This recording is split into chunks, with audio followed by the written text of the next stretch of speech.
Welcome to Traveled, where we take a journey to a specific region so you discover what makes this part of the world so unique. Before we get rolling with our guest this week, I wanted to share the love with our Traveled sponsor. This podcast is powered by Swing Outdoors, the Wet Fly Swing podcast, and Yellowstone Teton Territory. Please head over to wetflyswing.com/Teton to connect with the great brands that make up this amazing region of the country. Let's do it. Let's jump in and find out where that road less traveled is going to lead us today. How you doing, Mike? Good. How are you doing today? Good. Thanks for putting some time aside today to talk. We're back to the Stillwater game. We've got, we're just talking off air. Phil Rowley, you know him well. He's been up there fishing with you, fishing some of your Stillwaters. We've got him on doing a webinar series on the podcast as well now, but I want to talk everything Stillwater, kind of your shop, the Drift Lodge. But before we get there, take it back to fly fishing really quick. How'd you get into it? What's your first memory? Oh, my first memory is standing next to my dad on some smaller lakes in central Utah and watching him fly fish and me with a spinning rod and bubble. And then once he felt that I was old enough and able to start wading, I was out there with them, and this started probably at 6 years old. Right. So from the very beginning, you were you fishing streams and lakes? Was your dad into both of those things? We were doing both. My dad would let me go out on the streams with him once he felt that I could follow and keep up with him. But, the standard fishing story is I always got to fish everything second. I had to follow him up, so always catching more fish. Right. When did that change with your dad? When did you start fishing ahead of him? Probably when I was about 9 or 10. And I remember a specific day we were on the Strawberry River below the lake. And I happened to catch two just beautiful tanks behind him. And he decided that maybe I had picked up and kind of started knowing what I was doing. He still caught more fish, but I got two huge. Yeah, that's awesome. So you started picking up some fish. Central Utah, what's the nearest town there, and are there a lot of lakes out there? Well, I grew up in a little farming community called Spring Glen that's located between Price and Helper out in the coal mine fields. It's about 60 miles southeast of Provo. Okay. So Manti Mountains. Large stillwater bodies that we fished would be Scofield, Strawberry, Electric Lake, and then smaller ones such as Farron, Joe's Valley, Miller's Flat, Duck, Fort. A lot like this area. You could wake up and go somewhere different every day of the week.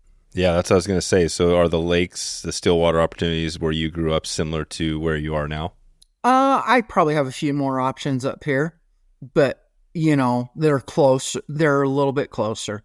Everything there was probably an hour and a half ride in all directions, where here I get to do it in a half an hour.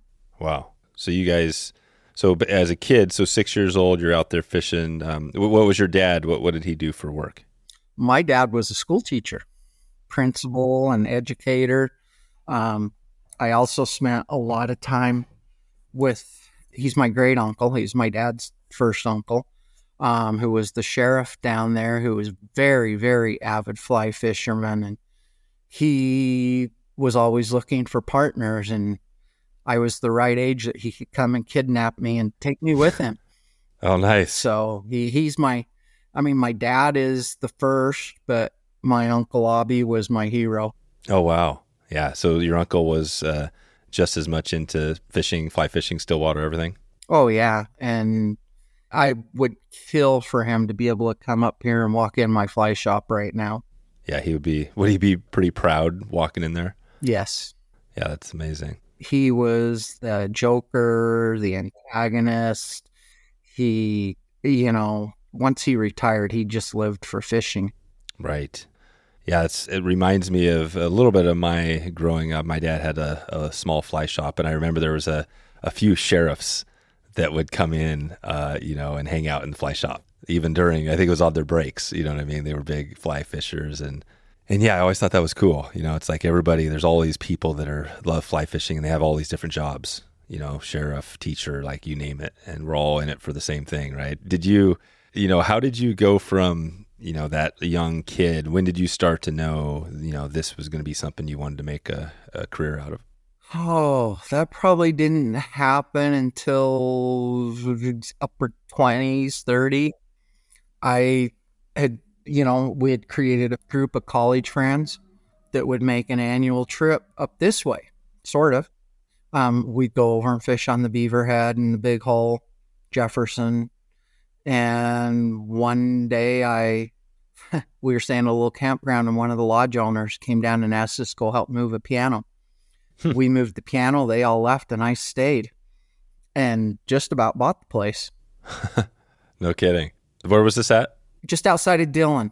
Oh, Dillon. So you sat down there and you just were like, had this whole place and you're just thinking like, wow, I could actually handle this. Yeah, and we had made friends. I mean, I'd made friends out on the river with, guides in the evening, just talking and fishing through. And, it's when I decided that, hey, this is something else that I can do. I've got an accounting degree. I'm not a desk person and I can't sit at a desk. And kind of the light bulb came on. Wow. And that was your first little taste of realizing this might be possible. So the Drift Lodge, was that like the next step? How did you come into that? I'm not sure if that you came into that or if that was already there. The core of the business, the main lodge and 6 of the cabins were here. It was known at that time as the Lazy Trout. The main lodge was a restaurant. I'd been looking, nothing looked good. I was very, very fortunate to meet a great lady that I'm now married to. We came up here and our first away date was to come up here and look at this place. Nice. And couldn't swing it at that time with the owners and the way they had it listed, but I just put it in my favorites list, and every once in a while I go look at the website, and one day it disappeared. And I was involved in real estate at that time, and I got on and found it as a bank-owned property, and my support from my wife is amazing. And she just says, we'll make it work. She says, it's not exactly what you want, but we'll turn it into something. And Wow. we started running the cabins, and I decided, okay, I'm going to open up my own fly shop just as a little hobby shop. It's actually in our house, probably no more than 150 square feet of area. It wasn't very big. And we just grew and exploded. Wow. And what year was this? So when we first moved up here was 2011. I opened up the fly shop in 13. Yeah, 13. So over 10 years now. Yeah. And then we built our new shop and building. This is our 6th year. 6th year in the new place. Yeah. Man. So it sounds like it's going on, you're over 10 years somewhere in there. Now looking back at 10 years, how does it all look from where you are now? Was it the right decision? Oh, yeah. Neither one of us would trade it. We haven't had a lot of time to talk, but honestly, I went through a health scare 5 years ago, major one. Yep. And this fly shop saved my life. It allowed me to come down here and get out of my own mind, get the health issues and set them aside temporarily and do something that I enjoyed. Right. It kind of goes back to that thing. I can't remember who I was listening to last that talked about this, but life is too short to do something, I know who it was. It was Yvon Chouinard, who I had on the podcast recently, the founder of Patagonia. And he said that. He said, it's too short to be doing something that you don't love. Yeah. So go find something that you love. And that's right. My wife actually came down here, put clothes signs up on the door. It was, I'm just barely over 5 years from that diagnosis. And, yes, it was winter, and we had recently purchased a house up on Henrys Lake, and I said, no, I'm going to go down and open up. I'll go out on social media, let people know I'm around. I said, it's going to give me something to do, whether it's reorganizing, cleaning, This is where we're going. That's great. And now you're kind of there. I mean, you are known as, you're a stillwater. Would you say you're like a stillwater focused fly shop? Is that, or do you kind of cover all sorts of things? We cover all sorts of things. As far as Idaho fishing and stuff, yes, we have our rivers and streams. We have the outlet straight across the highway, Henrys Lake outlet straight across the highway from us, Henry's Fort down the road, Madison just up the road, Yellowstone Park, and all the rivers in Yellowstone Park. Now, that is the one place that I do guide on the rivers and streams. Oh, okay. So you guide in the park? Yes. Wow, that's awesome. Gosh, so you got all. Did you have to get access to that, or did that come when you purchased? I guess it wasn't a shop when you got there. Yeah. Yeah, I had to get access to that. Yellowstone Park has a lot of different rules and guidelines that made it a lot easier to be able to get into the outfitting business. Idaho is tough. Yeah, it is. Permits are few and far between. You have the old guard, and they don't want to let anybody in. So I've just kind of worked in and found my own niche. Now, I want to say I do a lot of close work with Three Rivers Ranch and Lonnie Allen. She's became an amazing friend and advocate, and it's made living up here and working up here in this industry a joy. Wow, that sounds like a great person, group to know. And I know we've talked about Three Rivers Ranch. Maybe give us a little snippet on that. What the Three Rivers Ranch, is this some of the private waters, or who are they, and what do they do there? Well, she's got a lodge down in Warm River, Idaho, right at the confluence of the Robinson Creek, Warm River, and the Henrys Fort. The ranch has been there. Her grandfather started it since early 60s, I'm going to say. Oh, wow. Lonnie was the first Orvis authorized outfitter. Amazing. So they've got a deep, deep outfitting fishing history in this area. And you meet certain people, and found that she's one of those people that understand that you're better as a whole than fighting the system, Yeah, that's right. I was just thinking that as you were talking about, the old guard and stuff. And I mean, I understand it, right? I mean, there's businesses, people are holding on to these things, but I was just thinking like, hey, it is kind of the rising tide kind of raises all, boats sort of thing. That idea being that, you help this person and then, they're going to help you. Sounds like that's kind of what you guys have going with Three Rivers. Oh, yeah. And a lot of the shops and outfitters on the Montana side are the same way. It's very common to see them come walking in my shop and say hi, and I feel very comfortable going down to theirs and sharing information. And so, yeah, it is, exactly. How did you phrase it? Rising tide?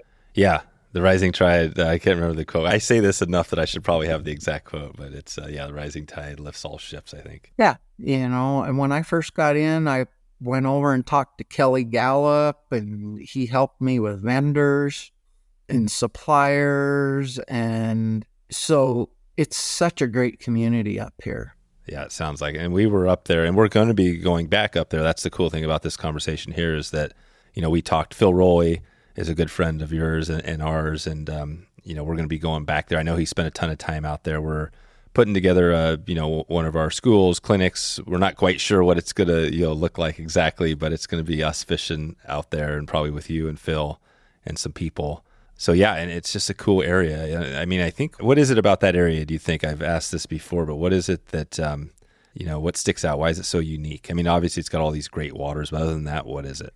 I'm going to say the proximity to Yellowstone, the Caldera, all the national parks, Teton. It's just, to me, it's a spiritual atmosphere that's more than just fishing. And knowing the history, I would like to say that if there was reincarnation, and I've had these moments that I swear I was a mountain man in the past, I'll get the area. I've been here. Oh, right. And this area has such a rich history of stuff like that it just sends my mind into places that I like to go.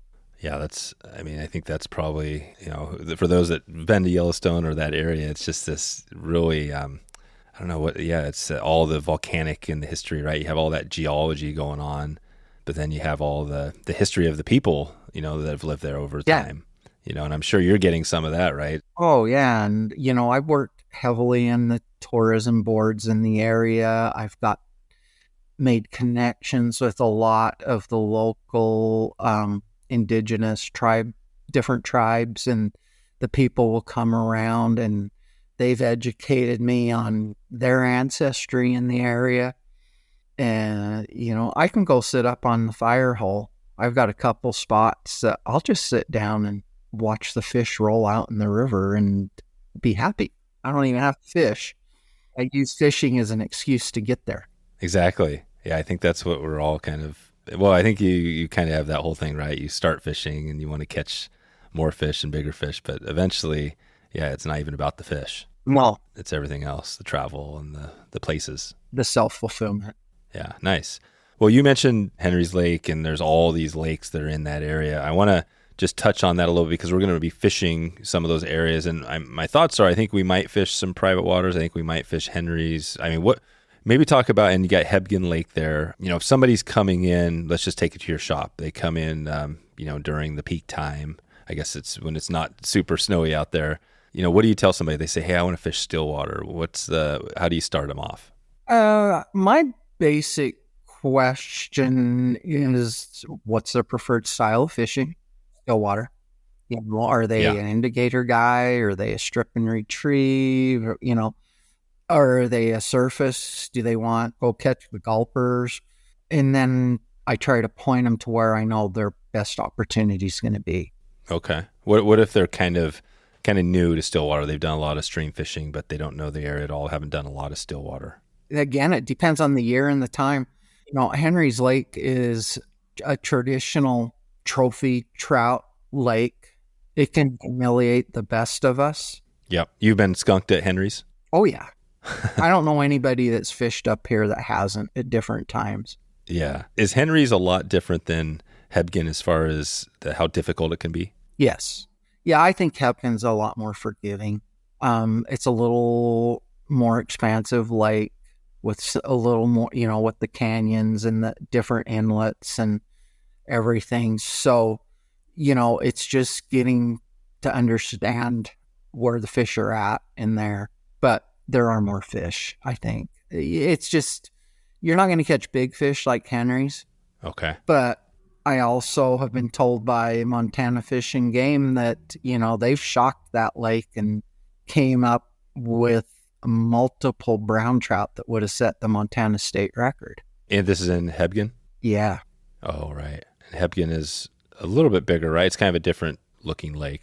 Yeah, it's a man-made reservoir and lake. It's got some deep, it's way deeper.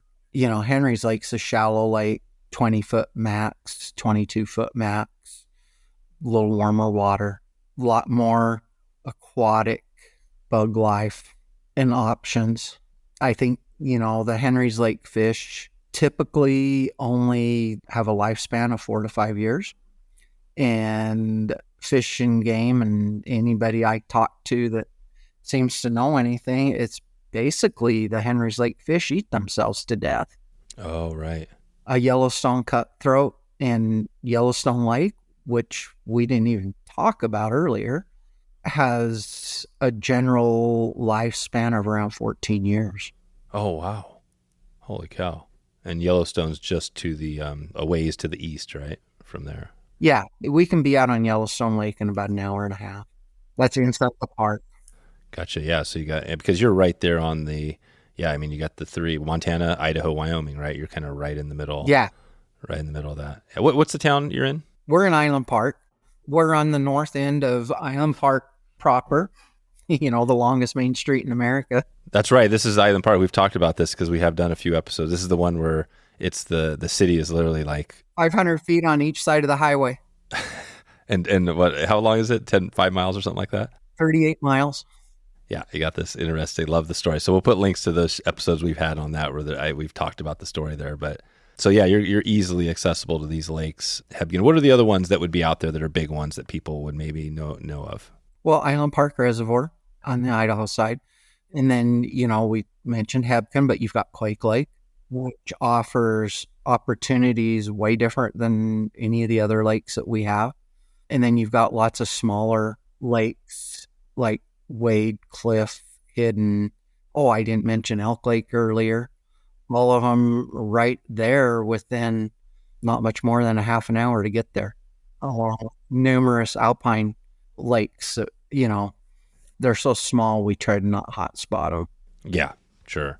When you're, looking at Henrys Lake, when you're thinking about fishing that, what's, how are you getting ready for that? What's the timing on that? Are you getting out there early? Is it always busy out there? Yes. Now, we've gone through some regulation changes in the last few years. Henrys Lake used to close on January 1 and then reopen on the Saturday before Memorial Day. So I get to sit at my house and look at the lake and wish I was fishing. Now, 2 years ago, we've opened it up to year-round fishing, but on February 15th through that Saturday of Memorial again, it's just catch and release. But nice. It's started to present a tremendous ice-off opportunity for the fly fishermen. Right. So this is the first time it's been. When is ice off typically? Into April, 1st of May. We had our latest ice-off, and since I've been up here this past year, it didn't come off till the middle of May. Yeah. What does that look like? Describe ice off if you're out there. How would you set up for that, or what is that exactly? As far as fishing? Yeah. Well, it's either or. I'm a strip and retrieve guy, but, chronomids, small leeches, egg patterns, not, it's when the rainbows and cutthroats want to spawn and they go back to their traditional areas in the mouths of the inlets, or in the case of Henrys Lake where they were planted. But indicator fishing's great at that time of year also. Oh, gotcha. So basically what's going on is you got this lake which completely freezes up. Could you like drive a car across it sort of thing? In the winter, yeah. You'll see snowmobiles and you'll see guys taking razors out pulling. I've seen a few ice fishermen that have their camp trailers set up with the holes in the bottoms of them. Oh, yeah. And on skis and dragging them out and staying a couple of days out on the ice. But, it's a whole different world in the winter.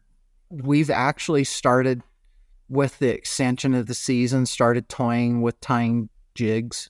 You can still ice fish and fly fish and artificial lures, and just winters can get long. So we got to find things to do. Yeah, exactly. And so when it comes off and then the ice eventually comes off, like you're saying, is that an opportunity when you could be out there? What is that like? What's that transition looking like? It's all shore fish. It's all shore fishing. Access is kind of, like I said, it's concentrated. So you can go out there and be shoulder to shoulder some days around the boat ramps and the docks, but you can catch some great fish. Yeah, because people are literally out there able to keep. Well, I guess it's catch and release until after Memorial Day. Yeah, so people are going out there, but that's what the ice is coming off. So people and the fish are coming in to areas where they could start spawning, essentially, because this is their spawning time, right? Yeah, and plus with the ice, you get a lot of food that freezes into the ice. And I learned growing up in my early stages, we used to go fish Scofield Reservoir in central Utah. We just go throw our leeches and bugs out on the edge of the ice and then pull it off and just let it sink. And you just watch for the little subtle movement of your line. And it was a lot of fun. And the same theories and practices can be used here. Yeah, and Scofield I'm just looking at it here. So it's like I said, is there a Scofield also in southern Idaho? No. Maybe that's the one. I guess this is the one I was thinking about, the Scofield there. That's a pretty decent sized reservoir. Yes. And it holds some really good fish. And it's I saw the biggest tiger trout that I've ever seen come out of there. Oh, wow. Tiger trout. Well, and how big? I'm going to say this one was probably around 12 pounds. And the tiger, I always forget these. What's the mix? That's your brown and brook. I don't remember. Utah was the first division, part of division, their wildlife department that came with the tiger trout, and they actually planted them in some of the small reservoirs that I talked about earlier. And fall fishing, we'd just go elk hunting and bring our fly rods and then walk around the edges of the reservoir and target those tigers. And, they're such an aggressive fish. It's a blast. Oh, wow. Yeah, you were right. It's a mix between a female brown trout and a male brook trout. So, wow. Yeah, tiger trout. So they look, what do they look like? They look kind of like they both, that's just like a mix. Yeah, they don't have the spots, but they've got the wavy little markings on their body, so which is where they come up with the tiger name on them. Yeah, that's right. Yeah, they don't have necessarily the brook trout, that really bright. Well, no, they can. They can't. That's the thing. I guess depending on the fish, they can't have those colorations. They're really bright. Yeah, they do get the orange coloration. Yeah, the orange in the fall. It's a beautiful fish. They generally don't have the marking like on the front of the fins like the brook trout. Oh yeah, God, yeah. I'm looking at photos now of. I'll put a link to this in the show notes. It's a Fly Lords tiger trout post, and it's really cool. They got a bunch of great photos of tiger trout. I'm waiting for Idaho to find a place for them. Yeah, are there none in Idaho right now? I think there are in some of the lakes further south, but nothing anywhere close and around us right now. Gotcha. So going back to Henry, so you have this ice off. After that, what's the next step? When are people really getting fired up to get out there and on the water in their boats and stuff? Memorial weekend. Our season really kicks off Memorial weekend. Once the ice goes off, the fish are still very active. They're feeding. We have some long winters up here. What, as far as you're going to see a mix of anglers out there, kind of gear fishing, fly fishing, both? Is that a good mix? Oh, yeah. Yeah, and I'm not afraid to say I support the spin fishermen and the hardware guys. And we talked a little bit earlier about how I grew up fishing with my dad and next to him. But before he would let me do that, I was sitting on the shore with my grandparents bait fishing. And I would give anything to go back and have some of those moments back. It's the early days. I don't know anybody who doesn't start fishing that way. Exactly. No, I think that I feel like we're going back to that. I feel like from my experience, you had fly fishing has changed a lot, and it's evolving. And I think that's people are more feeling like that. It's not really about the fly, like we said at the start. It's about just being out there. It doesn't really matter what you're doing. Right. And I've got the person who wrote the book on Henrys Lake is a mentor and advocate of my shop. His name's Bill Schiess, and Bill's 80 now, and he talks about his transition, how he went from a tackle guy, spin guy, to a fly guy, to a fly snob, and how many opportunities that he missed being able to fish with his father because all he wanted to do was fly fish. And now he's developed what he calls a snap, crackle, pop shoulder, and he's turning back to other methods. Cycle of the fisherman, you may be able to take the style of the fishing away, but you're still not going to stop the fisherman. No, that's well put. Yeah, that's really what it comes. It's not fly fishermen. It's really just fishermen. Right. Yeah, that's cool. Yeah, I've seen it's hard, part of that is hard when you see some of your dad and other people as they get older. My dad had the same thing. He slowly got out of it. And then one day I was asking him about fishing and he's like, I don't fish anymore. And he was almost kind of a little bit angry about it, kind of because I didn't realize it though, right? It just happened. I guess it seems like it happens fast, but I think it happens slowly, right? Have you seen that? Oh, well, my dad's 84. Yeah, same, right. I still have him. He doesn't go out on his own anymore. About the only times I get him out is when I can get him up out of Utah and up here and get him on the boat. And, we're not waiting. We're not going up and down the streams because he can't. But it's never going to take that smile off his face when he gets out on that water and gets a fish on. Right. God, that's it. Yeah, you didn't. That's exactly what I was doing. Just getting him out on the boat. That was the time. We do ours is a little bit there. I probably should have done more of the stillwater. In fact, I probably still can. That might be the thing to do here, is because we did a lot of boat trips and river trips and Deschutes, and there was whitewater involved. So I kind of got to a certain point where it wasn't, I was a little bit worried, about getting them wet and things like that. But no, I think stillwater is a good thing for, like you said, no matter what age you are, you can get out there on a lake and fish with the spin rod or whatever, you need to do. Right. And, I've got a son who's handicapped now. He's got ALS, and last time I had him out was on we loaded him in the boat and trolled flies for him. Yeah, I'm glad you brought that up, Mike. I wanted to touch on that. And, we've had a number of episodes with different groups around the country. I'm trying to think the last one we had. I think it was Heroes Mending on the Fly up in Canada. And but there's a bunch of these groups out there that are doing stuff around fly fishing, helping people that are coming back from the war and PTSD. And talk about that a little bit, just so we understand, for those that don't know, what has fly fishing and just fishing in general been for, like for your son? So Patrick, he pretty much grew up in the city, in the South Jordan Central, along the Wasatch Front. He's an adrenaline junkie, skateboarder, motorcycle guy. And he went into the Army.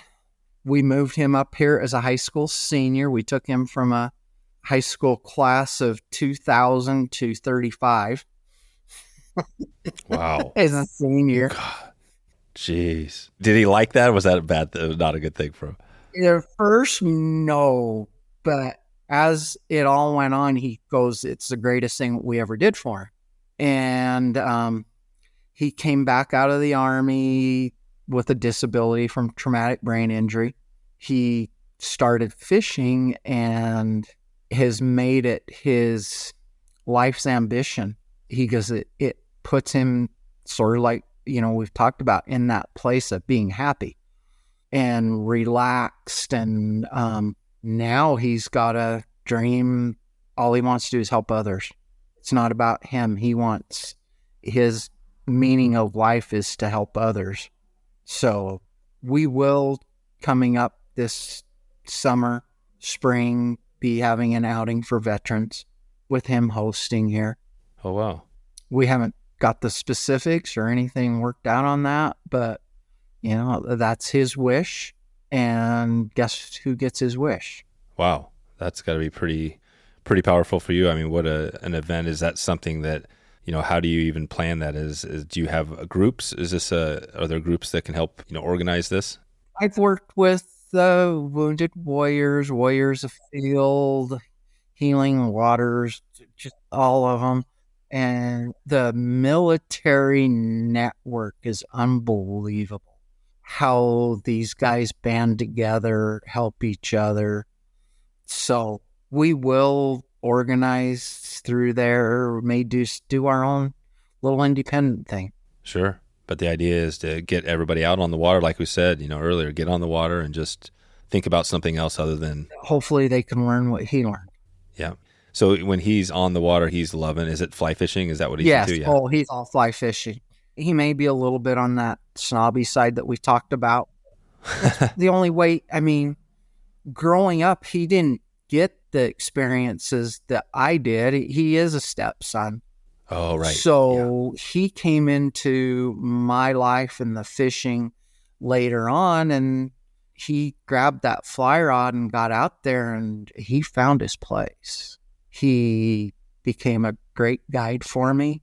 He's such a person.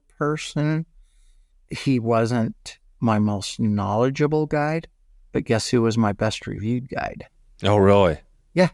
He just knew how to talk to people and what a good read of everybody. And he's got just a general joy for life. You see it from those guys that are adrenaline junkies. They just want to have fun. Yeah.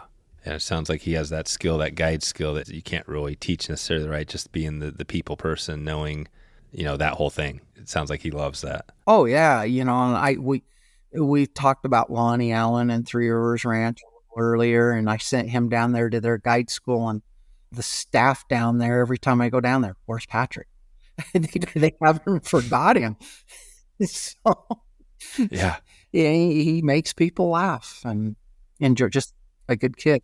Yeah, it'll be fun. I hopefully when I get out there and we meet up and I can get a chance to meet him, that'd be awesome. And everybody who's down there, I think we're gonna have a small little group. So, and also maybe there's a chance we could help, with the event, or we could talk more about that. But no, I think this is good. So I think when we come down there, we're gonna be probably keeping it open as far as which lakes we fish. Right now, yes, it's still to be determined, but the primary goal is to make sure that we stay within the guiding rules and regulations, and the private lakes are probably our best opportunity to get time one-on-one. That's right, private lakes. So that's exactly what we're going to do. So we're going to find some of those private lakes, do our school session there, have you and Phil really dig into that. And then once we get that in, then we'll take you and set you out on Henrys Lake or Island Park Reservoir and let them fish and practice all these techniques that we've hopefully instilled in them. Yep. What does that look like when you kind of look at stillwater? If you had to break out a list of things that, we're getting ready to fish Hebgen or Henrys, as far as gear, all that stuff. What are you telling somebody as they're heading out? Is there a starting point? Well, gear wise, Hebgen I'll fish with a 5-weight rod, prefer 6. Henrys Lake I won't fish with less than a 6-weight rod. And then you obviously a floating line and set up for indicator fishing. And then when you start getting into your subsurface, into your strip and retrieve, and the variation of all the lines, and I change those by where I find the fish and what depth I want to get to. So I'm carrying 5 reels with me. Yes, I'm a geek. Yes, probably a little overboard. Yes, we can get you on probably one line, but you got to be a little bit more patient and count down a little bit longer. The other thing with stillwater fishing is, the finesse isn't necessarily required quite like fishing a stream in your dry fly, but distance. The better you can get your casting distances down, greater your odds go up of catching a fish on every cast. It does. So, and what is that? Is that just a factor of you're in a boat and the further away you're not spooking the fish, or why the further? I think you just cover more water. Just more water. Okay. More distance. I think Bill says every 10 or 15 feet that you can cast increases your odds by somewhere from 15 to 20% per cast. He's gone into this. He's got his, I should know this by heart. But, yeah. He'll talk to you and, so it is a little bit different game. Yeah.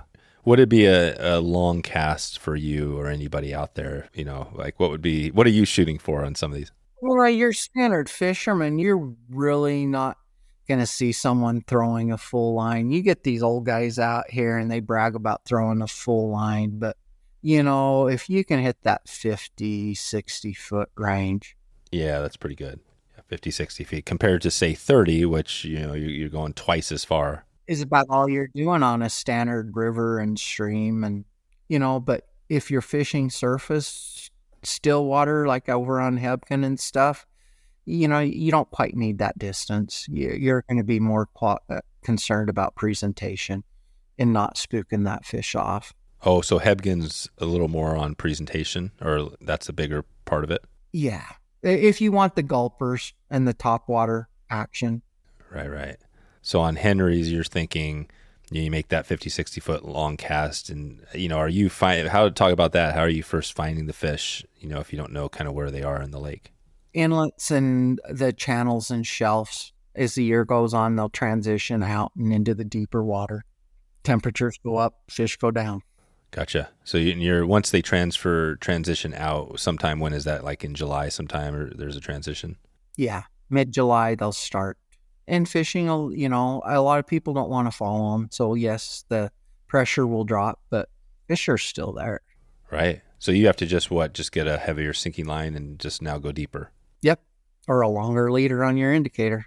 What's your kind of, you talked about, the cast and retrieve. What would that look like if you're out there? I guess there's a big difference between fishing when they're deeper versus in the shallower near the inlets. Correct. And that's where you adjust your line by the sink rate, from a slow intermediate hover line, 1/2 inch per second sink line, all the way to a 7 inch per second sink if you're fishing in 15 feet of water.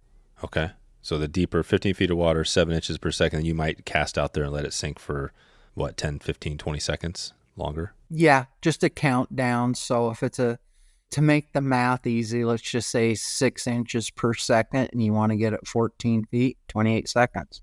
Yeah, that's it. Phil, you've probably heard this. I'm not even sure, where this came from originally, but Phil talks about the DRP, the depth retrieve pattern. Yes. Is that the same sort of the way you look at it? Do you feel that's... Oh, yeah. And Phil, people think Phil is indicator guy, but he's... Only. Yeah, he's not. No. So Phil does he fishes everything, streams, right? He feels all over the place. Oh, yeah. One of the best things that have happened to me is meeting up with Phil and getting these opportunities to go and learn, and anybody can learn. Still keep learning. It doesn't matter how long you fish. How did you originally meet Phil? Do you remember that? How did that happen? Yeah, I did an episode with the new fly fisher. Oh, there you go. Yeah, was that Colin or who was on the trip? Mark. Oh, it was Mark Melnick, right? Yeah, and that was when Phil caught his 12-pound hybrid. Oh, what did he catch out there? Where was this at? A 12-pound hybrid on Henrys Lake. Oh, really? Hybrid. So this was a hybrid rainbow cut? Yes, he went completely gaga on film. Did he? What did he do? He just knew what he had, and to get it in the boat, and to see the legitimate excitement of someone who's fished that much, to get a fish like that was, it doesn't go away. Is that out there? That's on the new Fly Fisher channel? Yeah. Yeah, I want to try to track that down. I would love to watch that. So it's Drift Lodge, Henrys Lake. Okay. It would be, if we want to find it, with Drift Lodge, Henrys Lake, new Fly Fisher. Yeah, and I also did another episode with them. It'll be Drift Lodge DIY. That was with Mark, but we did do a short segment on Henrys Lake fishing with Al Merrick. I don't know if you recognize that. Oh, yeah, I do know that name. Hall of Fame surfer, who happens to be one of my neighbors. And, Mark got to go into depth with him on how he got to fly fishing and what it has meant to him. And it's, yeah. Oh, wow. So that was on, Mark's been up there a few times, Mark Melnick, and we'll put a link, like I said, I think I found it, the Henrys Lake, that one with the big fish. And what was the Al, his connection? You have a neighbor who... Al Merrick? Yeah. He's my neighbor. We actually have 2 Hall of Fame surfers that live here on the lake. Wow. And it's just, but he talks about what fishing has meant for him and how he's transitioned from his surfer time to fishing and hunting and became a resident of this area. Yeah, gosh. So you meet Phil, the new fly fisher, and you guys, I guess, sounds like you hit it off and you've done some stuff. Right. Phil comes down once a year to do a clinic for a group of individuals and help them with some fundraising that they do. But after that show, he'll come and hang out with me for a day or two before and after, just to go out and actually enjoy fishing. Oh, right. Yeah. So you do the event, and then you guys hang out and just fish. Yeah.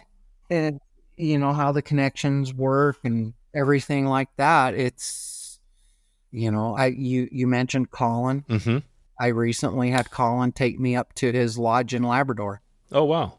And fish for big brooks on the lake that his lodge is located on. And it's just, you learn and expand.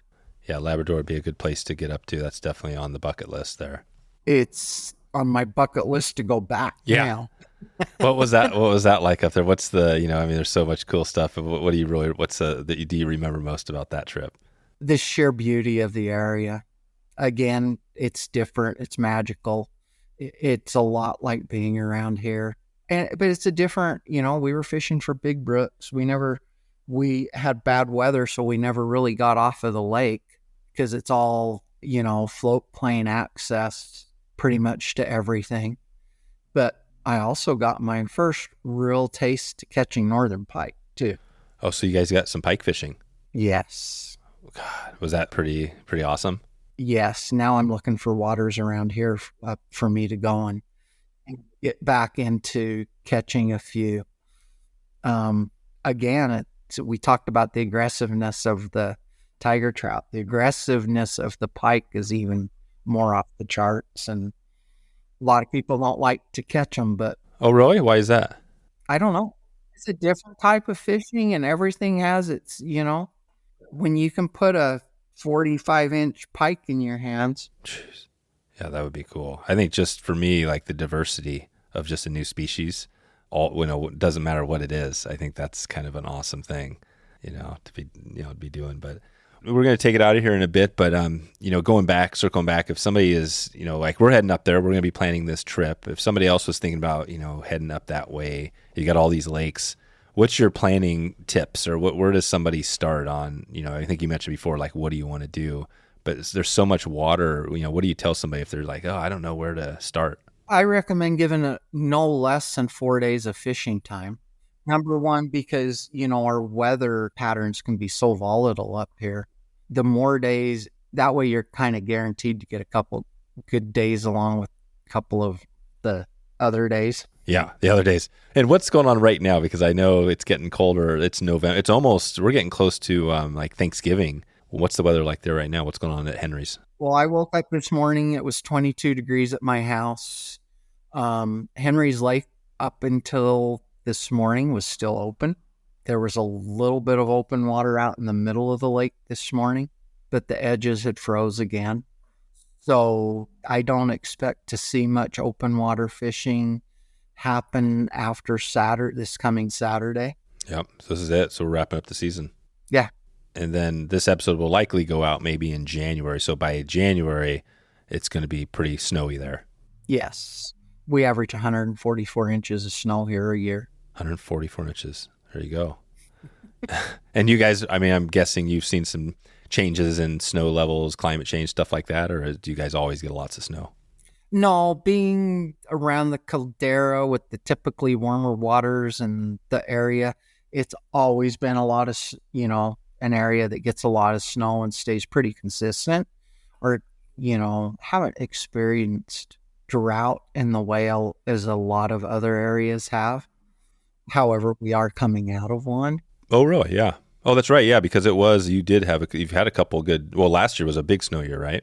Yes. And it was 135, 140% of average type year, but it was such a cold winter that none of it left. We had no thaw and meltdown, and come May 1, I still had 6-foot windrows out in my driveway. That's pretty awesome. Yeah. So that's basically what's going to be happening here from here on out until sometime, next spring. So, but you have that window, right, in May? Don't let people fool you. Your fly fishing opportunities are still here because, as we talked about with the warmer water and your rivers, and you get a great little midday midge hatch during the winter. On some of the streams? Yeah. Oh, right. Yeah. So we're talking Stillwater, but yeah, you've got all the... We were talking Stillwater, but this is a year-round. You can still get some fly fishing in year-round if you were. Gotcha. Like the fire hole, right? No, the park is closed. Oh, park is closed. Okay. So the Madison outside the park, the Henrys Fort, with an exception of through the ranch, for the guys that are willing to make the extra effort and break trail and get down to the river, it's still here. There you go. And it's not like you're necessarily 30, 40 below all winter long sort of thing. You can get out there. It's not. Oh, yeah. Sort of the local secret, dirty little secret. You can still fly fish in winter. Gotcha. So like you said, the opening, you have year-round fishing really with the lakes. You talk about that February through, but really starts getting busy May through the middle of July, and then September, October. September and October on the Stillwater are my favorite. I was going to say, that is September, October. You love that time because how is that different than, say, July? The fish become active again.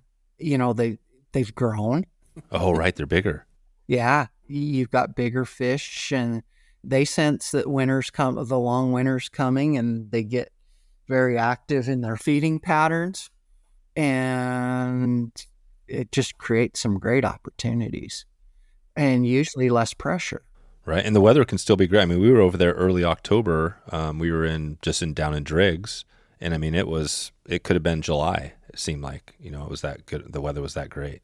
Oh, yeah. When you're looking at temperatures near 60, like we had this year, we didn't have extremely hot, warm days, but we had good, consistent, decent weather. Yeah. Bloom, also a lot of things are dependent on Henrys Lake in the fall. If we do have a warm summer with a lower water year, you get a very prolific algae bloom. Oh, you do? When does that happen? Your water temperatures go up. That algae bloom will start coming on in August. Oh, and what happens when that happens, like as far as the fishing? Water looks ugly, but typically the fishing's still good. And what's going on with that? Describe that a little bit. We haven't really talked much about that. I'm not sure just on the limnology, I guess, or the lake. What's happening there? Between the plant growth and the heat and the water temperature, you just get a really thick algae bloom. Yeah, it's just algae literally just growing just in the lake. There's lots of algae. And is this partly dependent on some of the inputs, like say, like agriculture, like more that sort of thing that's helping that, or is this just a net? Well, the good thing is, like for Henrys Lake, we don't have the agriculture. Oh, because you're at the top. Yeah, it's good to be at the top of the mountain, kind of is how I always say it, especially when like the floods came last year. Oh, yeah. God. We got the rain, but we didn't get the floods because, we're at the top of the mountain. But, when the warmer water years, this year, because as we were talking about the temperatures and the milder temperatures and the good water year with a slow runoff, water quality stayed really good. Yeah, water. God, this is awesome. So, I mean, again, we're going back to, Henrys Lake, Hebgen, there's a bunch of opportunities. We talked about having 4 days at least. It sounds like, July, maybe August is one of those times where it gets a little bit more challenging. But then once that algal bloom goes away, sometime in September when temperatures again change back, is that how it looks? Yeah, into September for Henrys, a little bit earlier for Hebgen. Okay. And I think we're planning, I don't think we have the exact dates, but I think we're either planning early July, somewhere in that, or maybe even we could think about a later trip, but it feels like July, getting out there seems like a decent time, that early July time. It is. You start getting your damsel hatches and stuff like that, the different patterns that are coming on. And it's the fish have settled in, moved out, but they're still at that, what I consider their active stage, still building back from the long winter. Just opposite of the fall, how we talked about in the fall, they're getting ready for the long winter. Once middle of May, June into July, they're recovering from that winter. Right. And the species in there in Hebgen, you said has browns, but in Henrys it's more. Henrys has browns and rainbows. Okay. Henrys Lake is a hybrid. Yellowstone cutthroat rainbow hybrid. Oh, it is. So those are all hybrid. Mostly. Yeah. And then you have brook trout, and there are still a few others swimming around. So you got your purebred cutthroat, which Henrys Lake is really the only true brood lake for the Yellowstone cutthroat right now with the purest genetics. So, they take for the hybrids, they take the eggs from the female cutthroat and mix with the rainbow. Yeah. Cutbow. Yeah. Call them hybrids. But generally, Idaho Fish and Game has used the hay spar rainbow. One of our past regional fisheries manager and good friend, he called them the junkyard dogs of the rainbows. And that's what, those hybrids get very aggressive, and you'll get your fight from them. And they grow faster and bigger. Oh, and that's the other thing. So those fish grow faster. That's part of the Henrys thing, is that those fish are growing faster than if you just threw a rainbow or a cutty in there. Yeah. Your hybrids are going to be a third larger. Oh, a third larger. Wow. So that 20-inch, whatever other fish is probably a hybrid, is going to be like big 24-inch. It could be in that 24-inch range. And, your cutthroat are going to get 24 to 26, way up to 7-8 pounds. But your hybrids are going to go, your big ones are going to go 30 to 35. Jeez. And up to 16 pounds. Holy cow. So there's some 16-pound fish. Have you ever seen, what's the biggest fish you've seen in Henry's? The 16s. You've seen a 16-pounder? Yeah. I've got friends that have a couple on their walls and been in a boat when one was caught. We recently just had, not this fall, but last fall, had a new catch and release hybrid record caught. And, because it was never weighed, the Fish and Game guys estimated that it was somewhere from the 16 to upper 18-pound class. Wow. And suspected it was more towards the upper end of that. Giant fish. And it's just a matter of, like you said, fast growing and lots of food. That lake just has tons of food. Yep. Those fish eat themselves to death. Wow. I want to talk a little bit, I want to touch on the cabins, because I think what we're going to be doing up there is meeting up and, like you said, starting on some other waters, doing the school session and then letting people go out and fish some of these rivers or these lakes we're talking about. But I did want to start to take us out just quickly with we've got this, we've got the Stillwater School going. So I'm going to just give a shout out to that at wetflyswing.com/Stillwater School. Is where people can sign up for this and get some more information on what we have going. But and this is also presented by Yellowstone Teton Territory. So we've been working with, the group which you're affiliated with a little bit, right? Maybe talk about that, because part of this is, I've been doing this series over quite a while here, just this year, and interviewing some of, the famous people from that area.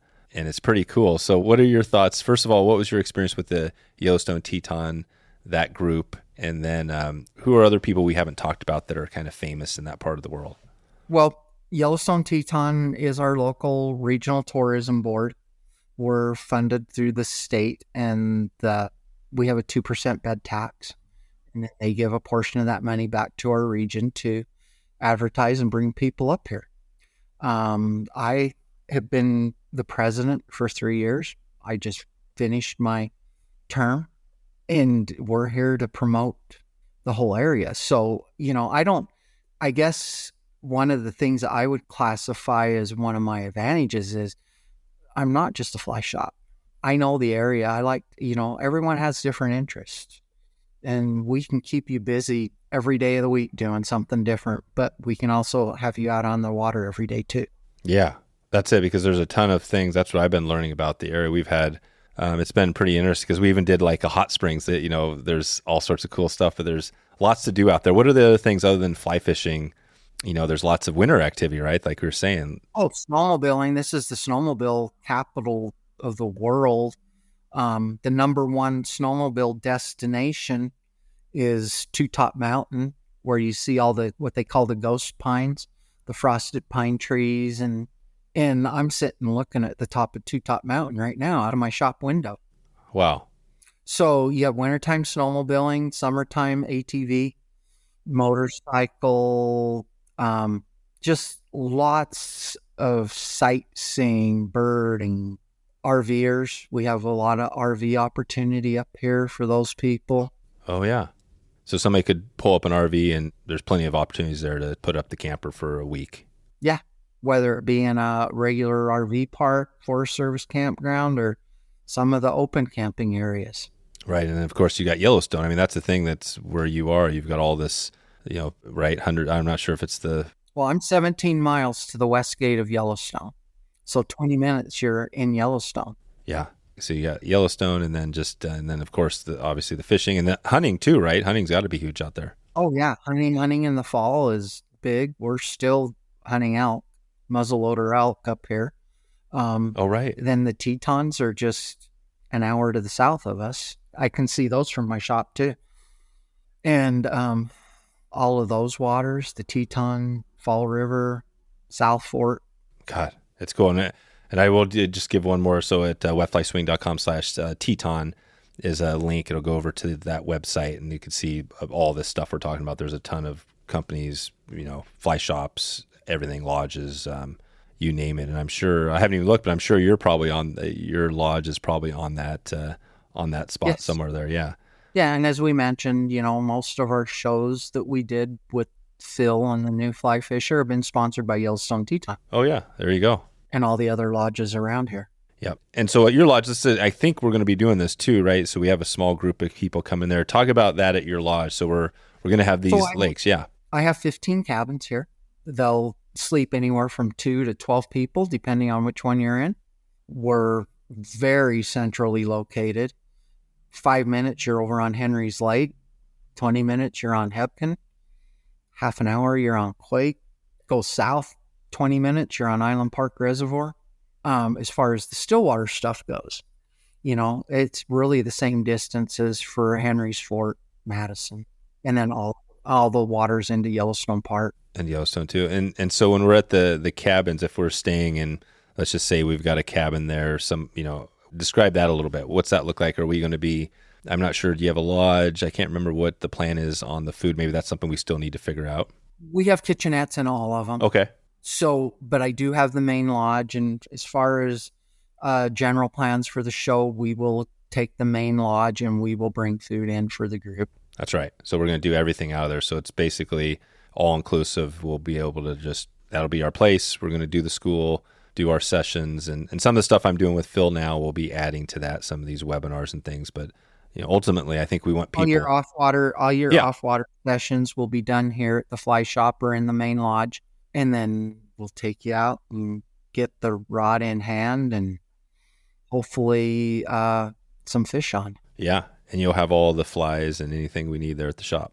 Yeah. And that's one thing, we haven't touched on is I have become the stillwater shop of the area. And I know I've got a greater selection of stillwater flies and supplies than anyone else. I mentioned Bill Schiess and his flies, and we carry all of Phil and Brian Chan's patterns that apply to the area.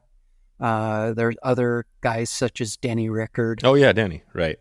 I have lots, some of his stuff, and it's kind of cool. These fly manufacturing companies are starting to catch on, and I'm seeing more new stillwater stuff coming from them. But, we've also got Renee Harrop. Oh yeah. It's from the area. I can tell you, well, I don't know, it's a little cold today, and with the ice, I won't be able to drive up to Henrys Lake and see him, but yesterday he was there. Oh, Renee, yeah. Yeah, so this area is just deeply loaded. Entrenched with, That's the picture we've been getting. I think we'll put a link all the traveled episodes we've had, but yeah, it's just it's a great list of people, from a lot of people we haven't mentioned here either, Mike, up at the lodge, you name it, right? There's a bunch of people, but so we'll have links to, got, in the old history, the Bud Lillies, the Mike Watsons, all of that, they're all deeply. Yeah. It's a cool history. And then you got some of the newer folks coming in. Me. Yeah, exactly. Yeah. Yeah. I've been here for 12 full years and I'm still the new guy on the block. You're still new, right? Yeah. So Bill Schiess, I think Bill Schiess, how do you pronounce his last name? Schiess. Yeah, Schiess. We'll leave that till maybe the next episode. I'm hopefully going to get Bill on and we'll talk to him more on that. But I think Mike, this has been great. I think we'll leave it here, and I'm excited for this trip. I think that getting on the water with you and Phil and everybody who's part of this is going to be exciting. And the goal is to bring away some lifelong tools and lessons, right, that you can use in your home water. So we'll send everybody out to driftlodge.com if they have questions. And appreciate all your time today. I appreciate your time. Look forward to seeing you here in person. That's a wrap on Traveled, part of the Wet Fly Swing podcast and Swing Outdoors. This podcast was supported by Eastern Idaho's Yellowstone Teton Territory.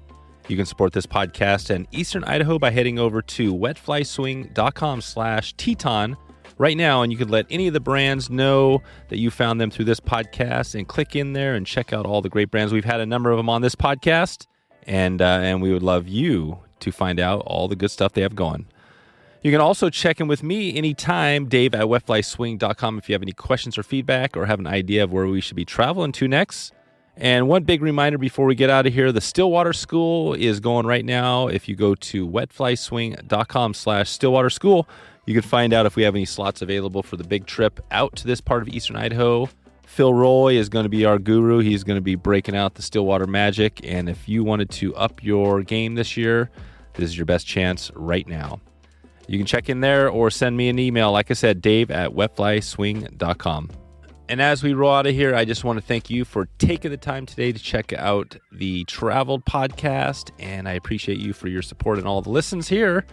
And I hope you have a chance to experience that road less traveled.